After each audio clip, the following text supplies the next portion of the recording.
Hello friends, welcome back to Harsha Sharif channel. நேற்று பார்த்தீங்கன்னா 4வது நாளுங்க, நவராத்திரி பூஜையோட 4வது நாள். நேற்று ஈவினிங் காத்தால பால் பாயசம் வச்சேன். அது ரொம்ப எப்போவும் அடிக்கடி காட்டுறதுனால உங்களுக்கு காமிக்கல. எப்போவும் காட்டுற அந்த லட்சுமி பூஜை தானே காமிக்கல இன்றைக்கி. அதனால் பார்த்திங்க அப்படின்னா காலையில் அந்த பூஜை இதுவும் ரெகுலராக முந்தா நாள் பண்ணதே தான் பண்ணினேன். ஃபஸ்ட் டேவே காமிச்சதுனால உங்களுக்கு அதை பூஜையை காமிக்கல. சாயங்காலம் பார்த்திங்க அப்படின்னா ஈவினிங் ரொட்டீன் மட்டும் காமிச்சிருக்கேன். அந்த நிலக்கடலை சுண்டல் பண்ணேன். நிலக்கடலை அப்படியே 2 மணி நேரம் ஊற வச்சு அதை குக்கரில் வச்சு 4-5 சவுண்டு விட்டு எடுத்து கடுகு, உளுத்தம்பருப்பு, கடலப்பருப்புலாம் தாளித்து அந்த நிலக்கடலை வடிய வச்சு அதில் போட்டு திரும்ப இது சுண்டல் பொடி நான் ஒன்று இடித்து வச்சுருக்கேன். அதை ஒன்று ரெடி பண்ணி வச்சுருக்கேன்.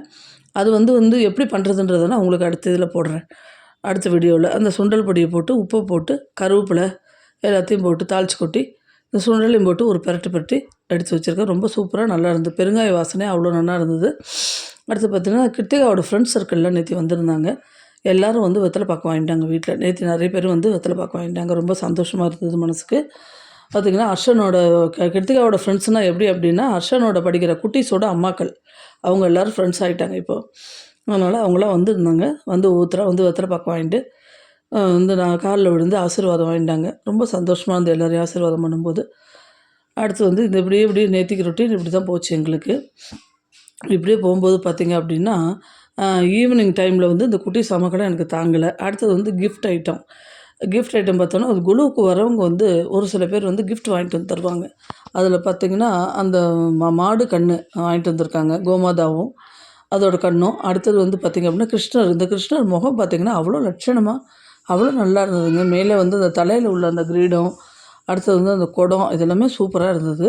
அடுத்து இன்னொருத்தர் பகவத்கீதை அது பார்த்திங்கன்னா அம்மா நீங்கள் நிறைய பூஜையெல்லாம் பண்ணுறீங்க, வீடியோ பார்க்குறவங்க வீடியோ, அதனால் பகவத்கீதையை உங்களுக்கு நான் ப்ரெசென்ட் பண்ணியிருக்கேன் அப்படின்ட்டு கொண்டு கொடுத்தாங்க.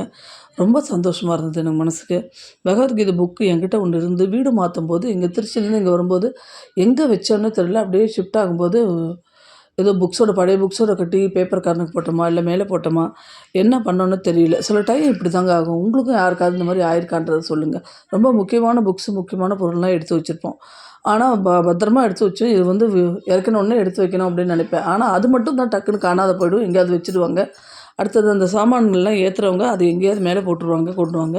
இந்த மாதிரி இந்த பிரச்சனைலாம் இருந்தது. இந்த பகவத்கீதை ரொம்ப பிடிக்குங்க. ராமாயண புக் வச்சுருக்கேன் நான். பகவத்கீதை இல்லை என்கிட்ட.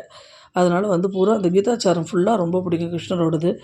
அது ரொம்ப நல்லா இருக்குங்க. எங்கள் மாமனார் அடிக்கடி இந்த கீதாச்சாரம் படித்து சொல்லுவார். எங்கள் அப்பாவுக்கும் நல்லா பகவத்கீதை தெரியும், சொல்லுவார்.